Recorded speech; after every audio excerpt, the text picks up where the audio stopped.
സ്വഹാബി ഉമർ ഇബ്നുൽ ഖത്താബ് റളിയല്ലാഹു തആല അൻഹു ഇസ്ലാമിൻ്റെ ഖിലാഫത്ത് ഏറ്റെടുത്തു കഴിഞ്ഞ് ഏകദേശം 3 വർഷങ്ങൾ പിന്നിടുമ്പോൾ ബസറയിലെ ഗവർണറായിട്ട് അദ്ദേഹം നിയമിച്ച പ്രമുഖ സഹാബി അബൂ മുസൽ അശ്അരി റളിയല്ലാഹു തആല അൻഹുവിന് ഒരു കത്തയക്കുന്നുണ്ട്.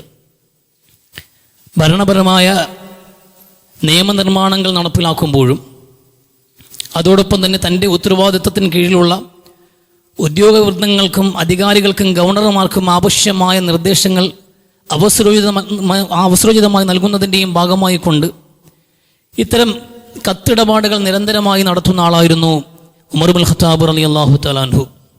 അത്തരത്തിൽ വിശാലമായ നിർദ്ദേശങ്ങളും നിയമങ്ങളുമൊക്കെ ഉൾക്കൊള്ളുന്ന ഒരു കത്ത് അബൂ മുസൽ അശ്അരി റളിയല്ലാഹു അൻഹുവിന് അദ്ദേഹം അയക്കുകയും ആ കത്ത് കിട്ടിയതിന് ശേഷം അതിനെ തുടർന്ന് അബൂ മുസൽ അശ്അരി റളിയല്ലാഹു അൻഹു വളരെ ഹസ്രമായൊരു മറുപടി കത്ത് അദ്ദേഹത്തിന് തിരിച്ചയക്കുകയും ചെയ്തിട്ടുണ്ടായിരുന്നു.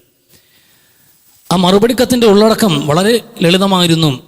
താങ്കൾ അയച്ച കത്ത് കിട്ടിയിട്ടുണ്ട്, അതിലെ നിർദ്ദേശങ്ങളെല്ലാം വായിച്ചെടുത്തിട്ടുമുണ്ട്, മനസ്സിലാക്കിയിട്ടുമുണ്ട്. പക്ഷെ ഒന്ന് മാത്രം വ്യക്തമല്ല, ഈ കത്ത് നിങ്ങൾ എന്നാണ് എഴുതിയത് എന്നും ഈ കത്ത് എന്നാണ് നിങ്ങൾ അയച്ചത് എന്നും ഈ കത്തിൽ നിന്ന് എനിക്ക് രേഖാമൂലം മനസ്സിലാക്കാൻ കഴിയുന്നില്ല.